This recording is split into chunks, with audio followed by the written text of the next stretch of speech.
और जब हम ऐसे ही बोल रहे थे, अचानक आखिरी में पवित्र आत्मा ने हमको ऐसे बात याद दिला दिया। हो सकता है इसमें से कोई बच्चे फंसे हों, सीधे सीधे पाशीघाट की बात है। तो पवित्र आत्मा कहते हैं यहाँ बहुत सी बेटियां हैं जिनके साथ हवाएं संसर्ग करती हैं, अर्थात उनको दुरात्माएं शारीरिक छेड़छाड़ करती हैं, और वो भी उस समय जब वे अपने समय काल में रहती हैं। मुंह से हमारे पहली बार निकला, इतनी सीक्रेट और गंदी बात बोलने से हमको घर जाने के बाद बड़ा गिल्टी कॉन्शियस हुआ। जब होटल में गए तो मैं बोला, हे प्रभु, मेरे मुंह से क्या निकल गया? जिसको लोग अंगीकार करने में शर्माते हैं उन्होंने क्या बोल दिया? मैं बोला, यदि कोई है ऐसा तो हमको मीटिंग के बाद मिलना, क्योंकि भरी सभा में ऐसे वाले अनुभव के मामले में हम हाथ उठवा के सबके सामने दुआ करके आपको बेइज्जत नहीं कराना चाहते, इसलिए हमने उनको सीक्रेट में बुलाए।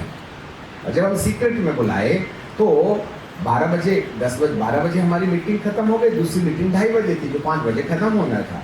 हम खा पी के थोड़ा आराम करके आए तो सीधे स्टेज में जाने लगे तो ऑर्गेनाइजर ने कहा, सर यहाँ नहीं, उधर चलो। मैं बोला, वहाँ क्यों? आपने बोला था ना ऐसे बच्चों से मैं मिलना चाहता हूँ जिनके साथ में कोई अदृश्य हवाएं अननेसेसरी छेड़छाड़ करती हैं,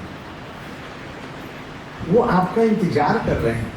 और जब मैं कमरे में गया, एक हॉल था दूसरा, एक कमरे में गया तो 55 महिलाएं वहां थी। महिला शब्द अभी काम में ला रहा हूं, जिसमें से 2 विवाहित महिलाएं थीं और 53 टीनेजर्स बच्चे थे जो 14 साल से लेकर के 22 साल के बीच में थे, जो अविवाहित थे। और जब उन्होंने अपनी कहानी बताना शुरू की तो मेरी आंखों से आंसू छलकने लगे। अंकल अंकल प्लीज हमको बचा लो, पैर में गिर गए। अंकल प्लीज, बेटा क्या हो गया? अंकल जो आपने बात बोली थी वो मेरे साथ होता है।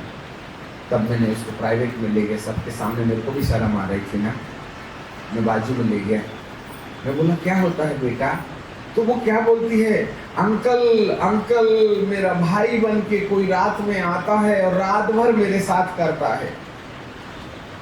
तब 1 महीने तक मेरे घाव ठीक नहीं होते हैं। अंकल मेरे पापा बन के कोई आता है जबकि मैंने घर में ताला लगा के रखा है। पता नहीं कौन कहाँ से आता है, पापा के रूप में आता है, भैया के रूप में आता है, पादरी के रूप में आता है, ब्रदर के रूप में आता है, फलाने के रूप में आता है, और मेरे साथ संसर्ग करके मेरे को इतना तकलीफ देता है कि 1 महीने तक मैं प्रॉपरली चल भी नहीं पाती हूँ, और जैसे तैसे मैं ठीक होती हूँ, फिर वो रात फिर एक बार आती है। ऐसी जिंदगी मेरी बदतर, मुझको दुआ करते नहीं बनता, मेरे को समाज में खड़े होते नहीं बनता, मुझे चर्च में शर्म आती है, मेरे साथ में इतना गिल्टी कॉन्शियस है। अंकल प्लीज मुझे बचा लो uncle. Everybody was shedding the tears. दुख होता है, आत्मा रोती है। ऐसे नन्हे बच्चे जिनके पैरों को यदि मैं हथेली में रखूं तो मेरी हथेली गड़ेगी। ऐसे ब्यूटीफुल बच्चे, यस, दुष्ट इतना मजाक कर रहा है। No repentance. तब हमने कहा, इतनी ढेर सारी दुष्ट आत्माओं को मैं कहां निकाल सकता हूं? मेरी प्रेयर का असर नहीं होगा। इसलिए हमने उनको सबसे पहले एक बात किया कि तुम्हें पश्चाताप के सेशन में आना होगा। और जब हम प्रार्थना करने लगे दूसरे दिन शाम को, तो स्टेज में गाने वाले बच्चे थे, करीबन 20-25 बिटियाएं थी, बहुत खूबसूरत, और वो ऐसा पहन के रखते हैं, ठीक है, अरुणाचली, अभी वो वहीं से आ रहे हैं। तो जब अभिषेक आया तो सारे चीखने और पुकारने लगे, हाँ ही हूँ, हाँ ही हूँ, हाँ ही हूँ। लौट रहे हैं। मैं आपको बड़े डर में, परमेश्वर के भय में बता रहा हूँ, वहाँ जवान बच्चे, 4-5 बेटियों ने अपने पायजामा में सुसु कर दिया, उनके कपड़े गीले हो गए। दुष्ट आत्माएं इतनी भयानक, दिल रो गए। हे प्रभु, how I can help them now? Yes, यदि हमने ये अंगीकार नहीं किया होता तो ये पाप सामने नहीं आता, उनकी वास्तविकता सामने नहीं आती। तब हमने स्पेशल क्लास लगाई, इनको निकाला नहीं जा सकता, इन्हें पापों की जानकारी देकर के इन्हें पश्चाताप करने के लिए छोड़ दिया जाए। And they began to repent and they began to shed the tears. वे रोते रहे, प्रभु हमें क्षमा कर। उनका कल्चर है, एक एक आदमी की 3-3 4-4 पत्नियां होती हैं, उनका कल्चर है, उसको वो पाप नहीं समझते हैं। हर एक आदमी अपनी पत्नी के साथ 3-4 गर्लफ्रेंड भी रखता है, आज इसके साथ, कल उसके साथ, परसों के दिन उसके साथ, उनका कल्चर है। और विवाहित महिला के भी कई बॉयफ्रेंड रहते हैं, उनको अच्छा लगता है। हमने कहा नहीं, ये पाप है। तब उनको लगा ये पाप है। अरे हमारे यहाँ तो रोज ऐसे ही चलता है, हमारे दादा की भी 4-6 थी, हमारे बाप की भी 4-6 थी, तो हमारे तो 4-6 होना तय है। हम क्या नहीं, बाइबल में ऐसा लिखा हुआ है। तब जाकर के अरुणाचल में पहला शख्स था जिसने पश्चाताप का संदेश सुनाना शुरू किया। And they began to shed the tears. और जिस प्रतिशत में वे पश्चाताप कर रहे थे, उसी प्रतिशत में उनको डिलीवरेंस मिल रहा था, क्योंकि वे बैकडोर बंद कर रहे थे।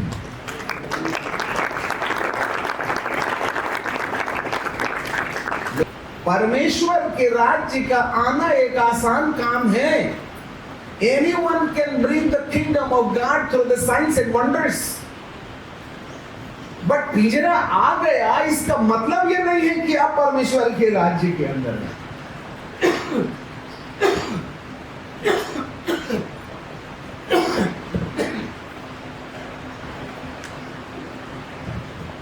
पिंजरे का आना और पिंजरे के अंदर शेर का जाना एक अलग अलग घटना है। पिंजरे के अंदर पिंजरा कोई भी ला सकता है, इसमें कोई बड़ी महान काम नहीं है। ट्रैक्टर में बांध करके ले आओ, पिंजरा आ जाएगा। परंतु पहलवानी तो उसमें है कि अंदर वाले शेर को, ये कमरे वाले शेर को पिंजरे के अंदर डाला कैसा जाए।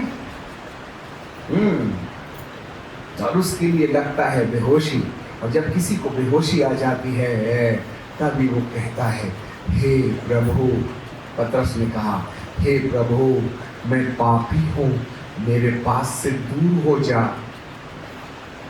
तो प्रभु कहते हैं, बेटा मैंने तो तेरे लिए मछली पकड़ के दिया हूँ, तू पापी है बोल के मैं बोला ही नहीं। बोले मेरे बाप ने और मेरे दादा ने भी इतनी मछली पकड़ने की कहानी नहीं बताई थी, और इतनी ढेर सारी मछली देख करके मेरे को लगता तू आदमी नहीं है, आदमी के भेष में ईश्वर है, इसलिए तू पवित्र है और मैं हूँ पापी, मेरे पास से दूर हो जा प्रभु। तब प्रभु ने उसी समय उसको मिनिस्ट्री में ला के कहा कि जितनी मछली तूने पकड़ा है ना, उतना आदमी पकड़ने वाला मैं तेरे को बनाऊंगा। और ये खेल शुरू होता है जब तक कि तुम अपनी औकात क्या है ये ना समझो। Why we are not prospering in our ministry? Because we do not know the definition of the repentance. तुम कभी परमेश्वर से प्रार्थना करके मांगो तो सही कि पश्चाताप हो के लिए प्रभु पश्चाताप की आत्मा दे। एक बार की बात है, ऐसे हम उपरोती कोठरी में बैठे थे।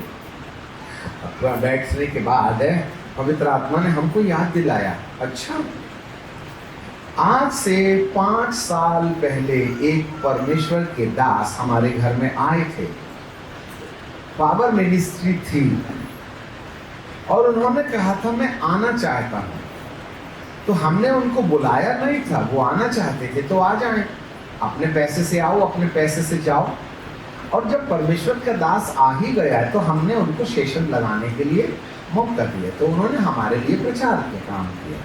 तो मेरे दिमाग में ये था कि अपने हिसाब से आए हैं, अपने हिसाब से जाएंगे, मैंने तो उनको बुलाया नहीं था, मैं ऑफरिंग काय के लिए दूंगा उनको।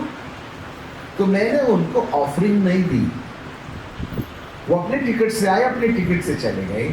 परंतु उन्होंने 2 सेशन में मेरी हमारे पावर मिनिस्ट्री में सेवा दी। 5 साल के बाद में पवित्र आत्मा मुझे याद दिलाते हैं तू डाकू है। मैं बोला दुष्ट आत्मा, मैं पवित्र आत्मा, तूने मेरे दास को लूटा है। मैं बोला कैसे? तुझको याद है एक परमेश्वर का दास तेरे घर में आया, वो अपने मर्जी से आया था, परंतु मैंने उसे भेजा था और तूने उसके द्वारा सेवा ली और तूने उसको लव ऑफरिंग नहीं दी, मेरे दास का तूने लूटा है। तब मेरे पैर के नीचे से जमीन खसक गई। मैं बोला प्रभु मुझे क्षमा कर, प्रभु मुझे क्षमा कर। अब मैं उनका नंबर ढूंढ रहा हूँ, उनसे माफी मांगूंगा। एट लास्ट एक दिन मेरे को बहुत दिन के बाद उनका नंबर मिला और मेरे को उनसे काम भी था। केरल के थे वो, रॉय मरकरा नाम था उनका। मैंने कहा pastor ji praise the lord, मुझे आपको एक काम है, परंतु उससे पहले कि मैं अपने काम की बात और अपने बिजनेस की बात आपसे करूं, मैं हाथ जोड़ करके आपसे क्षमा मांगना चाहता हूं। बोले पास्टर जी क्या बोल रहे हो? यस सर, आज से 5 साल पहले आप हमारे बीच में आए थे। 5 साल पहले हमारे बीच में आए थे, आपने हमें सेवा दी थी, आप अपनी मर्जी से आए थे। इसका मतलब ये नहीं होता है कि मजदूर को अपनी मजदूरी ना दी जाए। दावने वाले बैल का मुंह बंद नहीं करते। और मुझे आज भी याद है जब आप आए थे तो मैंने आपको 1000-2000 भी ऑफरिंग नहीं दिया। मुझे पवित्र आत्मा कहते हैं you have committed sin because तूने मेरे दास को लूटा है, मैं आपसे क्षमा मांगता हूँ। तब वो कहने लगे भाई आप क्या बोल रहे हैं? मैं बोला मैंने प्रभु की आवाज सुनी। Do you know the same? मैंने कोई लड़की नहीं छेड़ा था, पर किसी की मजदूरी का हक मारना भी गुनाह है और वो मेरे लिए हिंड्रेंसेस था। तब मैंने पश्चाताप करके प्रभु से जब माफी मांगी, तब प्रभु ने मुझे क्षमा किया, तब जाके शांति आई। इतने दिनों में एक बार और ऐसे ही प्रार्थना करते करते करते करते हमारा एक ना पानी की टंकी, उसमें टावर, वहाँ बैठ के हम प्रार्थना करते, वहाँ किसी को घुसने नहीं देते। केवल पवित्र आत्मा और दूतों के अलावा उस कमरे में कोई नहीं रहता हमारे साथ। तो धीमी आवाज सुनाई देती है, हेलो यस, तू अपनी पत्नी को प्यार करता है क्या? बोला 42 साल से जेल में। थोड़ी देर के बाद फिर आवाज आती है, तू कैसे प्यार करता है? अरे ऐसे प्यार करता जैसे हस्बैंड प्यार करता, और क्या है। जब बहुत अच्छा बनाती है तो जीभ चाट के कहता हूँ डार्लिंग आई लव यू, और जब जली रोटी रहती है तो दिमाग खराब हो गया, रोटी बनाई गाँव का दिमाग खराब हो गया, 1 किलो नमक डाली, आधे किलो दाल है, तो कान के नीचे तो कई बार रसीद भी काट देता। तो पवित्र आत्मा कहते वंडरफुल। तीसरी आवाज आती है, तुझको मालूम है मैं तुझको प्यार करता हूँ। अरे गुरुदेव, अनादिकाल का परमेश्वर है, अगापे प्यार है, वाह आप ईश्वर है ना। बोल बेटा तूने कितनी बार गलती किया था और मैंने तेरे गाल में तमाचा नहीं मारा।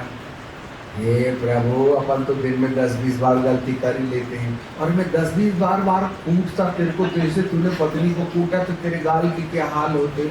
मैं बोला प्रभु छुट्टी ले लेता जल्दी में। अब तेरी पत्नी के मामले में तू बता, दुआ रोज करता है, जैसे मैंने अपने अपराधियों को क्षमा किया है वैसे तू भी मेरे अपराधों को क्षमा कर। अरे पड़ोस वाले को छोड़, पहले पत्नी को माफ किया ये बता मेरे को।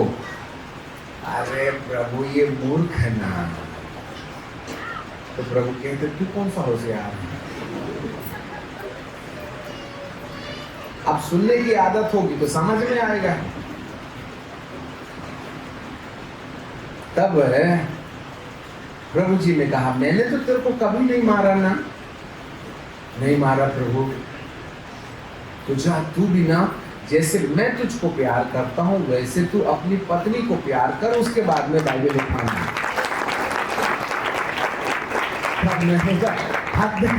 गुरु जी तुम ईश्वर हो, मैं मनुष्य हूं, तू पवित्र है, मैं पापी हूं, ऐसा कैसे होगा तुम्हारे समान? तो पवित्र आत्मा क्या बोलते हैं, एक बात बता, तू मुझसे प्रार्थना करता है ना, कितनों के लिए? बहुतों के लिए। तू चंगाई मांगता है तो लोगों को मिलती है कि नहीं? मिलती है। तूने कभी मेरे को मांगा क्या?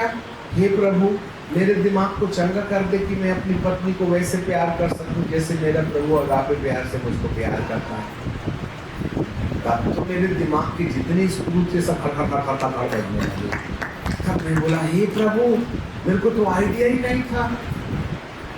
तो मांग के देख। मैं बोला ट्राई करता हूँ। अब अपन को कहाँ विश्वास होता है बताइए तुझे? दूसरों के लिए हो जाएगा, अपने लिए नहीं ना होता है। तब मैं बोला, हे प्रभु, मुझे अपनी पत्नी को प्यार करने के लिए दया दे दे। प्रभु तेरी अगापे प्यार से मुझे भर दे, अगापे प्यार से भर दे। Fill me with thy divine love, fill me with thy divine love. I ready to receive the anointing to love my wife.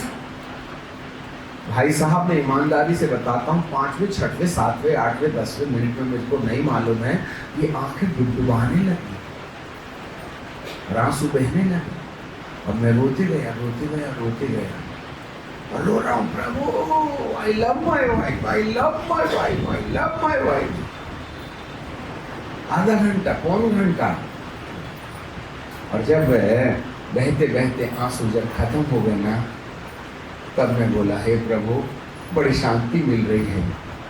तब मैं तो तुरंत आँख धोया और सीधे अपनी पत्नी के पास गया और मैंने उसको कहा, my dear, I love you.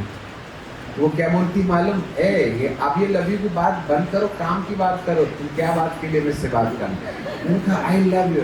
Drama बंद करो। बोले, ना, ये सब करने का कोई जरूरत नहीं, देख ली 42 साल से।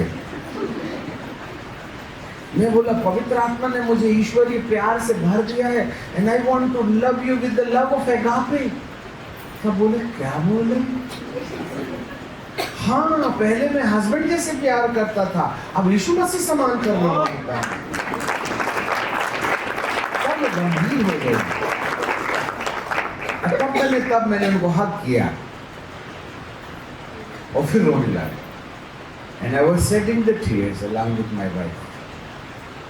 अब रो रहे हैं। फिर भी वो भी कहती, मैंने भी तुमको नहीं की, मैंने भी तुम्हारे को ऐसा बोला, ऐसा समझती थी। मैं बोला, तुमने पहले स्टोरी बताई, तुम भी 42 साल से धोखा दे रही हो मेरे को। मैं तो दिया, तुमने भी दिया था मेरे को। ऐसे तो नहीं बोला, क्योंकि सब तो सीरियस मामला चल ही रहा था, सीरियस एपिसोड था ना। मैं उसका ट्रांसलेशन कर रहा हूँ आपको समझाने के लिए। हालेलुया। वो भी रो रही, एक के बाद एक, जिसके बारे में मेरे को नहीं मालूम था, पूरा खोल कर चिट्ठा मेरे सामने रख दिया। मैं बोला, अच्छा वो तुमने पहले नहीं बताया, मैं तो कब से घर भिजा देता मुझे। वो तो खुदा का प्यार मेरे अंदर में आ गया, इसलिए तुमने माफ किया तो मैं भी कर देता हूँ। और आपको मालूम हो, हम घंटे एक दूसरे के साथ आंसुओं के साथ रोते रहे। लिटरली जब मैं वहां से हटा ना, लगे, अरे मेरे को तो ऐसा लग रहा है जैसे मैं पृथ्वी के समान उड़ रही हूँ। मैं बोला, मशीन लाओ, ब्लड प्रेशर नापो। अयो, ये तो 120 हो गई। मैं बोला, इंजेक्शन जो मारा ना प्यार का।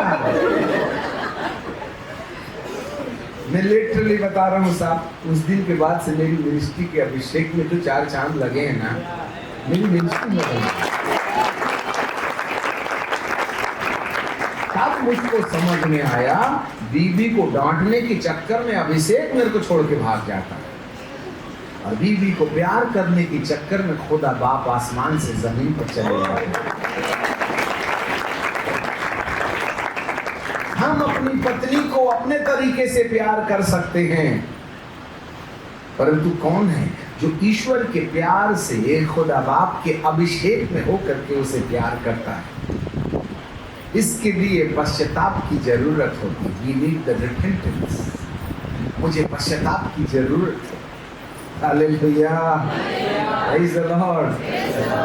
So पश्चाताप वो जगह है जहां पर एक व्यक्ति अपनी गलतियों को मानकर ईश्वर के प्यार के प्रति समर्पित हो जाता है, और यही वह जगह है जहां हम जहां हम वो शेर जो बरामदे में सो रहा है उसको एनेस्थीसिया दे करके, बेहोश करके, उसको घसीट करके पिंजरे के अंदर ले आते हैं। तब ताला मार के कहते हैं, पिंजरा आ गया और शेर पिंजरे के अंदर चला गया। हालेलुया, परमेश्वर का राज्य आ गया। निकालो भूत, जितने निकाल सकते हो अगले हफ्ते वही मिलेंगे वो। हमारे साथ तो यही होता है। अब इनका भूत निकाले, यीशु के नाम में भाग, बाप रे बाप, ये गाड़ी वाला इतने जोर से चिल्लाता, भाग रे भाग, माई पीला से भागा वो और जाके गेट में खड़ा हो गया। बोले राजू वाले ने तो निकाल दिया मेरे को, अब मैं क्या करूं, चलो अपन दूसरा कैंडिडेट देखते। तो बेचारा वो हर मोटरसाइकिल को दायां बायां जाके देखता है, तो पता चला हर एक आदमी एंगेज है, इसके लिए जगह ही नहीं था, सब भूत लेके चल रहे थे। तब ये वाले भूत को क्या लगा, अब मैं जाऊं तो जाऊं कहाँ? बोले अपने पुराने घर में चलते हैं, चलो। अब यहाँ आराधना चल रही थी, उसको फिर मारा झटका, तो भागा दीवार की उस पार। फिर वो बोलने लगा क्या करूं क्या नहीं करूं। तो वो क्या बोलता है मालूम है, कोई बात नहीं, मीटिंग कितने बजे तक चलेगी? तो जाएगी तो इसी रास्ते से न जाएगी, कोई तितली बन के तोड़ के जाएगी नहीं। तू भी मजा ले ले दाढ़ी वाले के साथ में प्रभु का, और मैं भी थोड़ा ट्रैफिक देख लेता हूँ, जब तू आएगी तब संग घर चलेंगे। अब ये मैडम बाइबल लेके निकली, निकलवा तो ली यहाँ से, और जैसे ही गेट में गई देख दिमाग खराब करती, 2 घंटे से अंदर और मैं बाहर, चट बाइबल पकड़ गए, फिर अंदर आ गया, घर चला गया। फिर फायदा क्या है वो निकालने का, 15 मिनट का रिलीफ था। इसलिए तो कलीसिया कहती, अंकल जी जब आपने प्रार्थना किए थे ना तो अच्छा लगा, और घर जाने के बाद वैसे ही लगने लगा, क्योंकि संग हो गया होगा रात को। ऐसे तो हम निकालने वाले हैं, निकालते हैं अगले घंटे में वही। फायदा क्या? बैकडोर बंद करना पड़ेगा आपको। हम भी निकालने में खुश, तो तू भी निकलवाने में खुश। कम वक्त निकलता जरूर है, तो 15 मिनट के बाद वही। और हम भी परमानेंट नहीं निकालते, नहीं तो अगले हफ्ते दिखोगे नहीं तुम, और दिखोगे तो कम से कम 100 की नोट तो लाओगे ही लाओगे। तो फायदा तो मेरा ही होता है। हम भी ना पूरी बीमारी एक झटके में नहीं ठीक करते हैं, नहीं तो कलीसिया जो जाएगी चंगा होके तो आने वाले है नहीं। इसलिए अपने को भी तो अपना धंधा चलाना है कि नहीं? तुम चालू हो तो तुमसे डबल चालू हम हैं, मैं लिटरली बताता हूँ। इसलिए हे प्रभु, पूरा नहीं करना, आधे करना। अगले हफ्ते 2 घंटा इसके माथे के अंदर में ना बाइबल का सुसमाचार सुनाऊंगा, और इसको 3 हफ्ते के बाद में तो चंगा कर ही देना, जिससे कि 3 हफ्ते तो कम से कम अवसर मिलेगा ही मिलेगा सुसमाचार सुनाने के लिए। बच गया तो बच गया, नहीं तो जाने वाला तो है ही ना। इसलिए आप भी परमानेंट मत निकालो, थोड़ा थोड़ा निकालो, जिससे कि कलीसिया का आवाजाही बनी रहे। पर एक बार कसम खा के रखना, हफ्ता 15 दिन में तो निकलना चाहिए ही चाहिए। हम लंगड़े को 4 घंटे 6 घंटे के बजाय 4 में नहीं पहुंचाएंगे। हालेलुया, पश्चाताप। आओ हम इस पैंथर को बेहोशी का इंजेक्शन मारें और उसको परमेश्वर के राज्य के बाहर नहीं, परमेश्वर के राज्य के अंदर में